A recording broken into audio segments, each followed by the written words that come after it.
अस्सलाम वालेकुम dear students. First year का न्यू सिलेबस चैप्टर नंबर 1। आज हमारा लेक्चर नंबर 6 है। आज हम डिस्क्राइब करेंगे इलेक्ट्रोनेगेटिविटी को, इसके फैक्टर्स और इसका पीरियोडिक टेबल में ट्रेंड और एलिमेंट्स या कंपाउंड्स की कैरेक्टरिस्टिक को डिफाइन करने में इलेक्ट्रोनेगेटिविटी का रोल। साथ ही हम मेटालिक और नॉन मेटालिक कैरेक्टर का पीरियोडिक टेबल में ट्रेंड भी पढ़ेंगे। तो सबसे पहले तो व्हाट इज इलेक्ट्रोनेगेटिविटी। हम इलेक्ट्रोनेगेटिविटी को डिफाइन करते हैं ability of an atom to attract the shared pair of electron. सबसे पहले तो जब वर्ड आया है शेयर्ड पेयर का, तो इसका मतलब है कि दो एटम्स के दरमियान कोवलेंट बॉन्ड होगा। अब दो एटम्स के दरमियान कोवलेंट बॉन्ड एग्जिस्ट कर रहा है, मींस एक इलेक्ट्रॉन एक एटम की तरफ से, दूसरा इलेक्ट्रॉन दूसरे एटम की तरफ से। कोवलेंट बॉन्ड ये डिस्क्राइब हो गया। अब इस कोवलेंट बॉन्ड के इलेक्ट्रॉन को दोनों एटम्स अपनी तरफ अट्रैक्ट करते हैं। इनमें से जिसकी एबिलिटी ज्यादा होगी इलेक्ट्रॉन को अट्रैक्ट करने के लिए, ये इलेक्ट्रॉन पेयर उसके करीब चला जाएगा। इट मींस अगर हम HCl की एग्जांपल लें तो यहां पे chlorine has more electronegative behaviour than that of hydrogen. तो ये इलेक्ट्रॉन पेयर दोनों के दरमियान में एग्जैक्टली डिस्ट्रीब्यूटेड नहीं होगा, बल्कि it is more nearer to chlorine, ये क्लोरीन के ज्यादा करीब होगा। तो इसका मतलब है कि क्लोरीन की इलेक्ट्रोनेगेटिविटी हाइड्रोजन से ज्यादा है। तो यहां पे हम डिफाइन कर सकते हैं कि electronegativity is the ability of an atom to attract the shared pair of electron. So electronegativity define हुई ability of an atom to attract the shared pair of electron towards itself. Electronegativity को measure करने के लिए American chemist था Linus Pauling. Linus Pauling ने एक scale define किया, Pauling scale इसका नाम दिया जाता है, और ये डायमेंशन लेस है। इसका मतलब है कि इसमें कोई यूनिट्स नहीं है, इलेक्ट्रोनेगेटिविटी यूनिट लेस क्वांटिटी है। इस स्केल के मुताबिक लेस देन 1 वैल्यूज हैं अल्कली मेटल्स की, मींस लीस्ट इलेक्ट्रोनेगेटिव कैरेक्टर है अल्कली मेटल्स का। सिंपली अल्कली मेटल्स इलेक्ट्रॉन्स को अपनी तरफ बहुत कम अट्रैक्ट करती हैं, इसीलिए ये इलेक्ट्रॉन लूज करके पॉजिटिव आयन बनाती हैं। जबकि मैक्सिमम इलेक्ट्रोनेगेटिविटी पूरे पीरियोडिक टेबल में है फ्लोरीन की, it has highest ability to attract the shared pair of electron. तो जहां जहां पे मोस्टली फ्लोरीन प्रेजेंट होता है वो बॉन्ड स्ट्रांग होते हैं। तो पहले इलेक्ट्रोनेगेटिविटी की डेफिनेशन क्लियर होगी, उसके बाद इसकी मेजरमेंट के लिए हम पॉलिंग स्केल यूज करते हैं। इसकी डेवलपमेंट लिनियस पॉलिंग ने की। थर्ड, हमने पॉलिंग स्केल के बारे में बताया कि ये पॉलिंग स्केल डायमेंशन लेस है। इसके मुताबिक जो अल्कली मेटल्स हैं वो पीरियोडिक टेबल में लीस्ट इलेक्ट्रोनेगेटिविटी शो करती हैं, और इनकी less than zero mean less than 1, sorry यहाँ पे 0 लिखा हुआ बट लेस देन 1, 0.1 से लेकर 0.9 तक इलेक्ट्रोनेगेटिविटी वैल्यूज होती हैं। और मैक्सिमम वैल्यू है फ्लोरीन की, और इसकी वैल्यू है 4।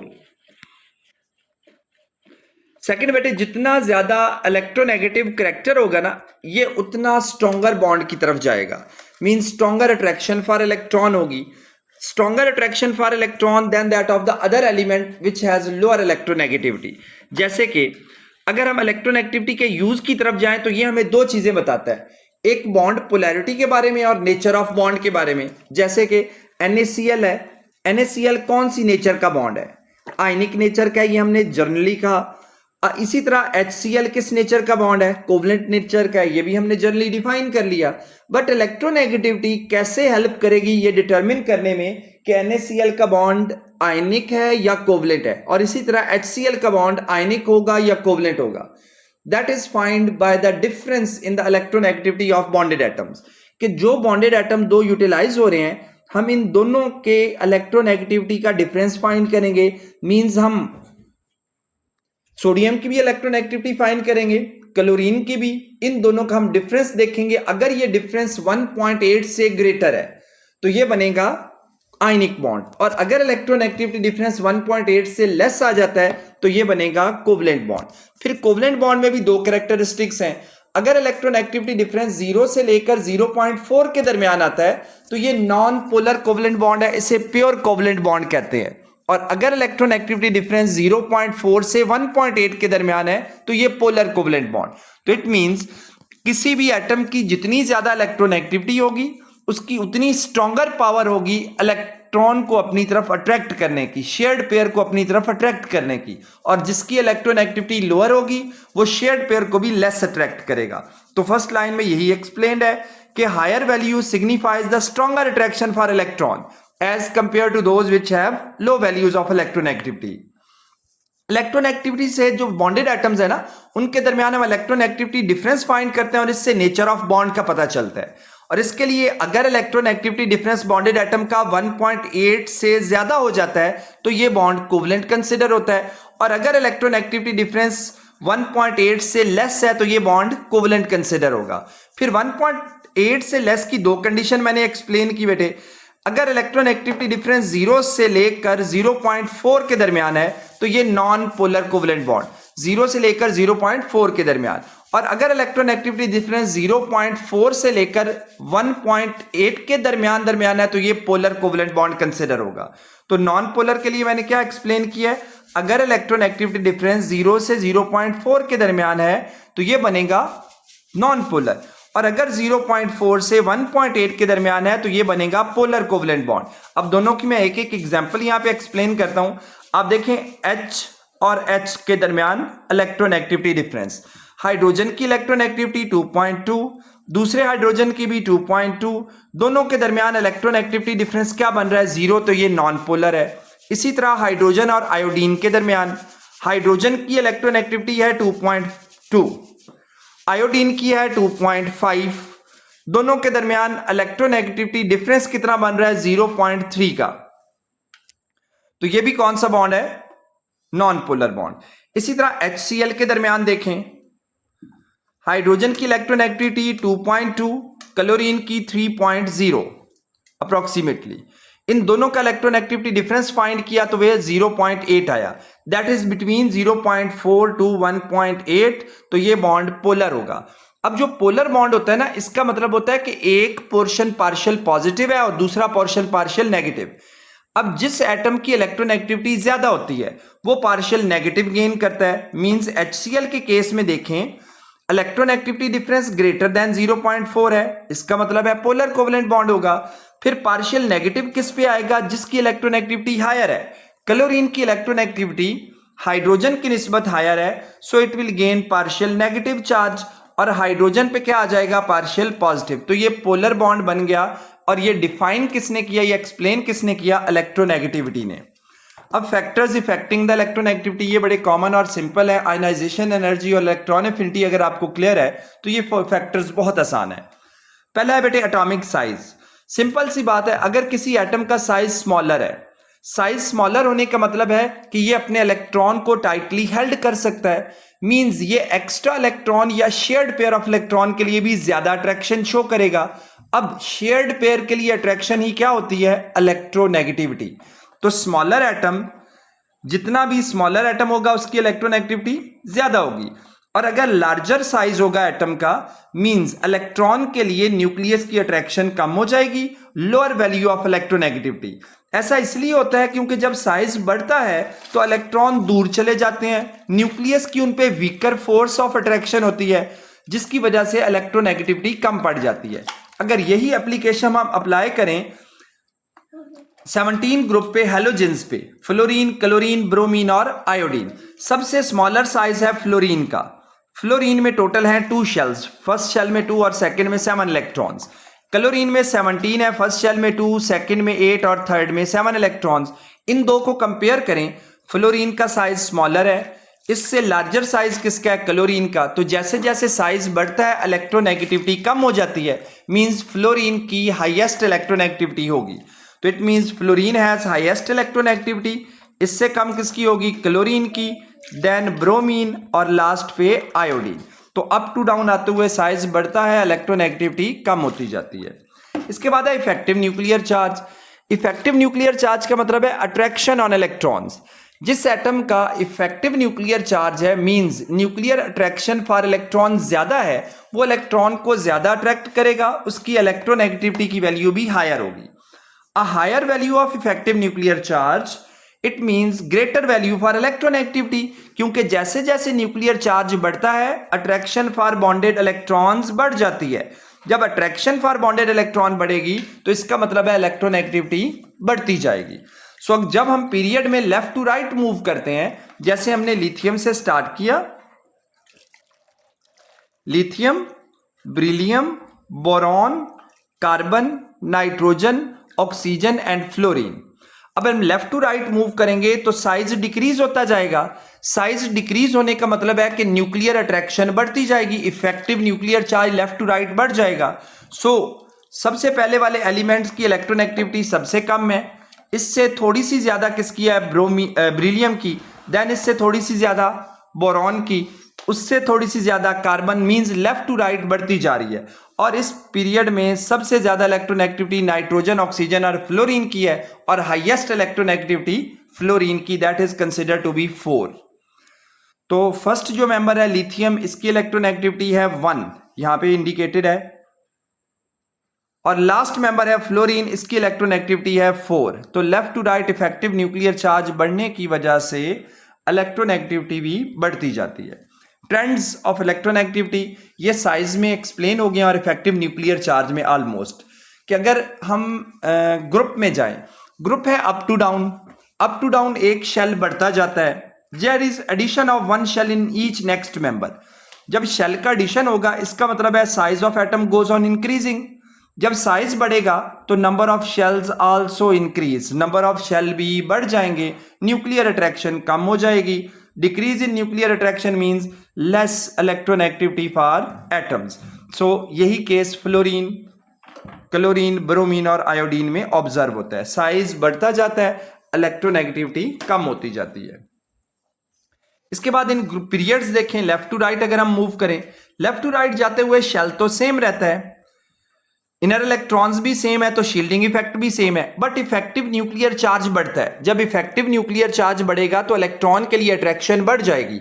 इलेक्ट्रॉन के लिए अट्रैक्शन बढ़ने का मतलब है इलेक्ट्रोनेगेटिविटी बढ़ जाएगी, इसीलिए इलेक्ट्रोनेगेटिविटी लेफ्ट टू राइट बढ़ती जाती है। और at the end of each period जो एलिमेंट प्रेजेंट होगा उसकी हाईएस्ट इलेक्ट्रोनेगेटिविटी होगी, मींस हैलोजन की। नोबल गैसेस को हम इसमें एग्जाम्पशन देते हैं क्योंकि वो बॉन्ड बनाते ही नहीं है, अट्रैक्शन ही नहीं शो करते, मींस उनका कोवलेंट बॉन्ड एग्जिस्ट नहीं करता। तो इलेक्ट्रोनेगेटिविटी लेफ्ट टू राइट क्या हो रही है, इंक्रीज, जैसे कि यहां पे इंडिकेटेड भी है, ये देखिए लेफ्ट टू राइट इंक्रीज हो रही है और अप टू डाउन डिक्रीज। इसका मतलब है अगर हम डाउन टू अप जाते हैं तो ये इंक्रीज हो जाएगी और अप टू डाउन आएंगे तो डिक्रीज हो जाएगी। इसके बाद है मेटालिक कैरेक्टर। सबसे पहले तो पीरियोडिक टेबल में मेटालिक कैरेक्टर का अगर हमने पढ़ना है तो पता होना चाहिए मेटल्स क्या है और नॉन मेटल्स क्या है। मेटल्स ऐसे एलिमेंट है, ये ऑलरेडी हम प्रीवियस चैप्टर लेक्चर नंबर 1-2 में डिस्क्राइब कर चुके हैं। मेटल्स ऐसे एलिमेंट्स होते हैं जो इलेक्ट्रॉन को लूज करके पॉजिटिव आयन बनाते हैं। तो मेटल की डेफिनेशन यही है, the elements which have least attraction for their outer most electron can lose their electron easily and form positive ions. अब क्योंकि ये अपने इलेक्ट्रॉन लूज कर रहे हैं, इनके इलेक्ट्रॉन फ्रीली मूव कर रहे हैं, that's why these are good conductors of heat and electricity. अब इनमें मेटालिक बॉन्ड होता है, जब इन पे फोर्स अप्लाई करते हैं तो इनकी लेयर्स एक दूसरे के ऊपर स्लाइड कर जाती हैं। स्लाइड करने की वजह से these can be converted into sheets, ये मेलेबल होती हैं। These also can be converted into wires, ये डक्टाइल भी होती हैं। इसकी एग्जांपल में आयरन, कॉपर, गोल्ड, ये सारी मेटल्स शामिल हैं। अब नॉन मेटल्स क्या होती हैं? Non metals are element which have ability to gain electron, जो इलेक्ट्रॉन गेन करके नेगेटिव आयन बनाने की कैपेबिलिटी रखती हैं, वो नॉन मेटल हैं। अब क्योंकि ये इलेक्ट्रॉन गेन कर रही हैं, इलेक्ट्रॉन को होल्ड कर रही हैं, इनमें कोई फ्री इलेक्ट्रॉन्स एग्जिस्ट नहीं करते। अगर फ्री इलेक्ट्रॉन्स नहीं है तो ये मोस्टली नॉन कंडक्टर्स हैं। इनमें एक्सेप्ट एक ग्रेफाइट है जो कंडक्शन शो करती है, वो भी इसलिए कि ग्रेफाइट का एटम कार्बन है, कार्बन के लास्ट शेल में है 4 इलेक्ट्रॉन्स, इनमें से 3 इलेक्ट्रॉन्स तो बॉन्डिंग में इन्वॉल्व हो जाते हैं नेक्स्ट कार्बन के साथ। हर एटम का एक इलेक्ट्रॉन फ्री होता है। इसी तरह नेक्स्ट कार्बन आएगा, नेक्स्ट कार्बन इस कार्बन के साथ सिंगल बॉन्ड के जरिए ज्वाइन हो जाएगा, उसके भी फर्दर 3 बॉन्ड्स 2 इलेक्ट्रॉन्स फर्दर आगे बॉन्ड बना लेंगे, उसका भी एक इलेक्ट्रॉन ऐसा होगा जो बॉन्डिंग में इन्वॉल्व नहीं होगा। तो जो इनका 4th इलेक्ट्रॉन फ्री रह जाता है ग्रेफाइट में कार्बन का, वो इलेक्ट्रिसिटी कंडक्शन का सबब बनता है। ये ज्यादातर कोवलेंट इन नेचर होते हैं और इसकी एग्जाम्पल में हमारे पास हैं sulphur, chlorine, oxygen, phosphorus, nitrogen, ये सारी चीजें। इसके बाद मेटालिक कैरेक्टर को अगर हम पीरियोडिक टेबल में स्टडी करें तो हम कहते हैं, तो अगर हम मेटालिक कैरेक्टर को पीरियोडिक टेबल में एक्सप्लेन करना चाहें तो हमने कहा मेटालिक कैरेक्टर होता क्या है कि मेटल्स का पॉजिटिव आयन बनाना या किसी भी एलिमेंट का पॉजिटिव आयन बनाना। और पॉजिटिव आयन बनाना कितना आसान होगा जितनी न्यूक्लियस की अट्रैक्शन कम होगी। और अगर हम अप टू डाउन देखें पीरियोडिक टेबल में, up to down size increase होता जाता है। साइज इंक्रीज होने का मतलब है न्यूक्लियस की अट्रैक्शन कम हो रही है, इलेक्ट्रॉन के लॉस करने की एबिलिटी बढ़ रही है, तो metallic character up to down increase हो जाएगा। और अगर हम लेफ्ट टू राइट देखें तो लेफ्ट टू राइट जाते हुए क्या चेंज आएगी, क्योंकि न्यूक्लियस की अट्रैक्शन बढ़ रही है, साइज सेम रहता है, न्यूक्लियस इलेक्ट्रॉन को टाइटली हेल्ड कर सकता है। टाइटली हेल्ड करने का मतलब है कि इलेक्ट्रॉन गेन करने की एबिलिटी बढ़ती जाती है और इलेक्ट्रॉन लूज करने की कैरेक्टरिस्टिक कम होती जाती है, तो metallic character left to right decrease होगा। तो यहां पे थोड़ी सी एक्सप्लेनेशन इसकी, अब जितने भी हमने फैक्टर्स पढ़े हैं उनको प्रॉपरली, कि अप टू डाउन आते हुए एटॉमिक रेडियस बढ़ता है, क्योंकि एक एक शेल का नेक्स्ट अगले एलिमेंट में इजाफा होता जाता है। और अगर हम लेफ्ट टू राइट देखें तो left to right atomic radius कम होगा, और राइट टू लेफ्ट मींस वापस आएंगे तो एटॉमिक रेडियस ज्यादा होगा। इसके बाद अगर हम मेटेलिक कैरेक्टर को देखें तो up to down metallic character बढ़ेगा और left to right metallic character कम होगा। इसका मतलब है लेफ्ट टू राइट कम हो रहा है तो right to left metallic character increase होता जाएगा इस वे में, और left to right metallic character कम हो रहा है तो नॉन मेटेलिक कैरेक्टर बढ़ता जाता है। आयनाइजेशन एनर्जी, इलेक्ट्रॉन एफिनिटी के हम ट्रेंड्स प्रीवियस पढ़ के आए हैं, तो यहां पे हमने मेन मेटेलिक कैरेक्टर को कि up to down metallic character बढ़ेगा, लेफ्ट टू राइट कम होगा, means left to right non metallic character increase हो जाएगा।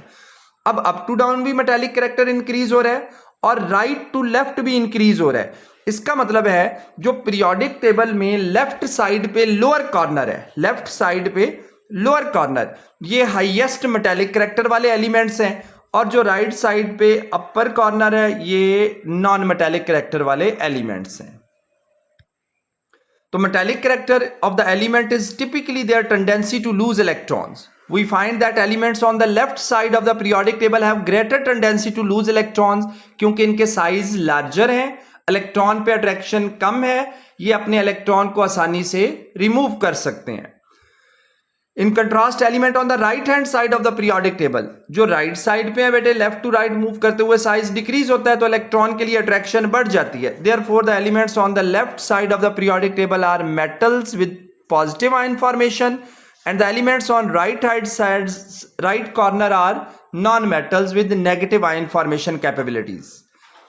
और उसके बाद हमने कैरेक्टरिस्टिक हमने कंप्लीटली डिफाइन करी है कि लेफ्ट टू राइट जाते हुए क्या होता है और अप टू डाउन आते हुए क्या इनके साथ चेंज, बिहेवियर में चेंज आती है। अब यहां पे क्वेश्चन है, illustrate how does metallic character very in group 14। Group 14 कौन सा है? सबसे पहले तो ये आपने डिफाइन करना है, ये कार्बन फैमिली है। इसमें एलिमेंट्स कौन कौन से प्रेजेंट है? सबसे ऊपर है कार्बन, इसके नीचे है सिलिकॉन, जेन germanium, tin and lead.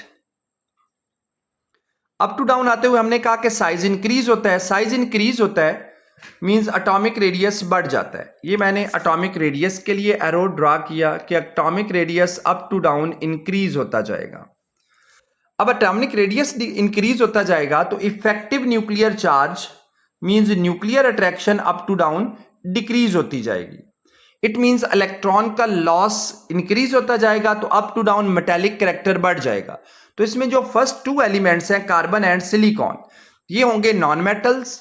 Germanium metalloid behaviour show करेगा, टिन और लेड मेटल्स होंगे। तो up to down metallic character increase होता जाएगा, नॉन मेटेलिक कैरेक्टर डिक्रीज होता जाएगा।